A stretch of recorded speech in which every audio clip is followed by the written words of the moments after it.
Aliás, eu desafio, mostre aí onde é que houve realmente algo que foi errado feito no meu governo e que tenha sido escondido. Uma reportagem muito grande sobre o governo Fernando Henrique, com provas cabais sobre a compra de votos a favor da emenda da reeleição do presidente Fernando Henrique, que fui eu que fiz. Então essa história é muito fascinante. Foi uma reportagem que a Folha fez, durou uns 45 dias, mas ela nunca foi muito bem acompanhada, vamos dizer assim, pela mídia em geral. 2 deputados confessaram em áudio terem recebido R$200 mil em dinheiro para votar a favor da emenda da reeleição que foi aprovada em 1997 e permitiu que no Brasil pudessem ser realizadas eleições presidenciais nas quais o presidente incumbente, que estava no cargo, concorresse a mais um mandato, ou seja, a reeleição. Havia um grande operador político de Fernando Henrique Cardoso chamado Sérgio Mota, que falava que o PSDB precisava ficar 20 anos no poder.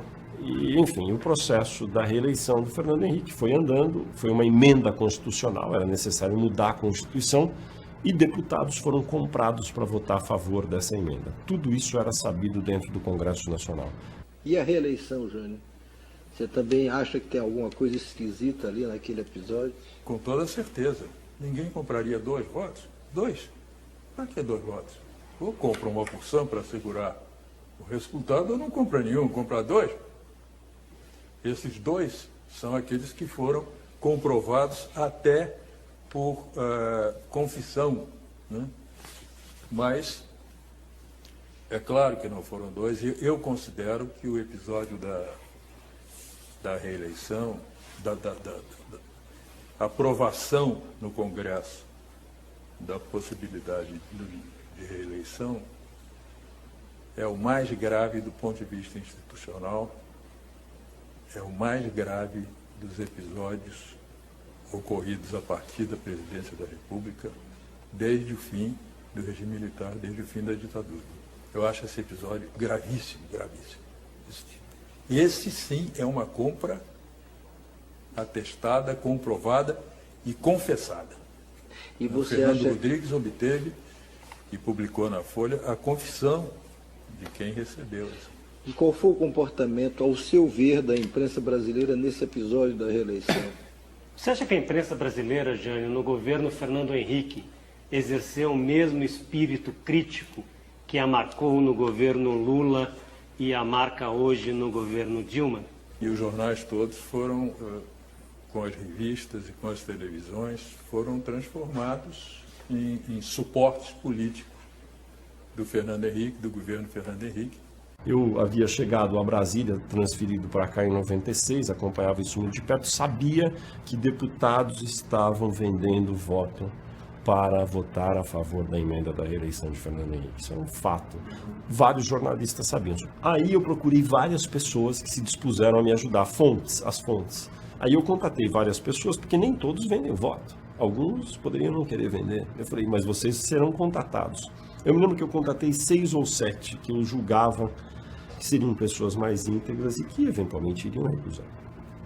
Aí uma delas topou, eu dei para ela um gravador e falei, você vai na reunião com esse gravador no seu bolso do paletó e vai ser o meu gravador, a minha fita, você não vai manipular, você vai entrar, quando você sair você dá para mim, que eu tenho que ter segurança absoluta que essa fita é íntegra.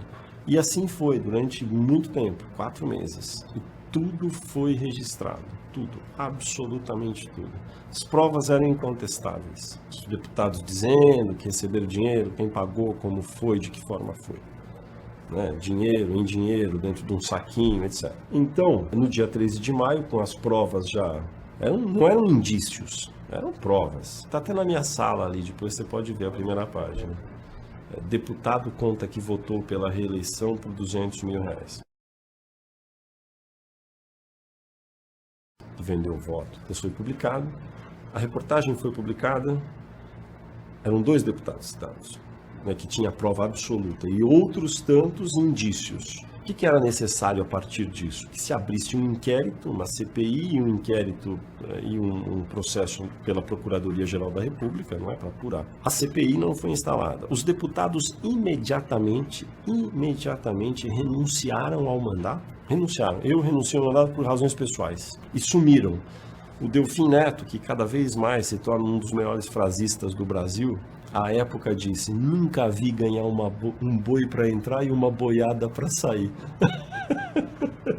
Sugerindo que, enfim, você sabe o que?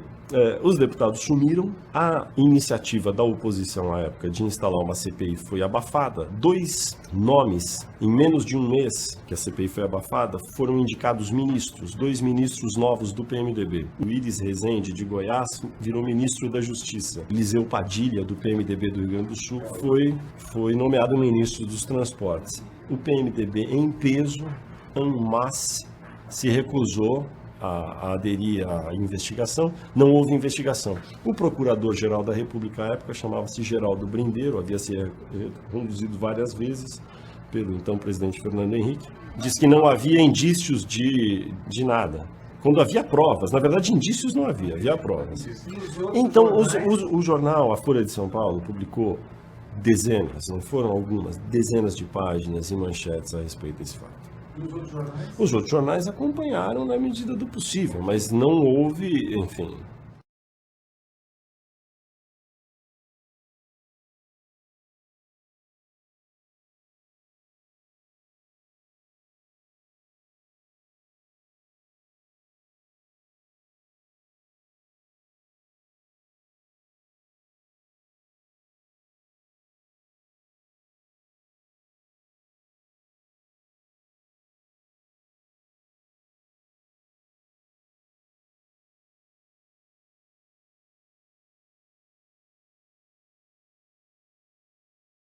Aliás, eu desafio, mostre aí onde é que houve realmente algo que foi errado feito no meu governo e que tenha sido escondido.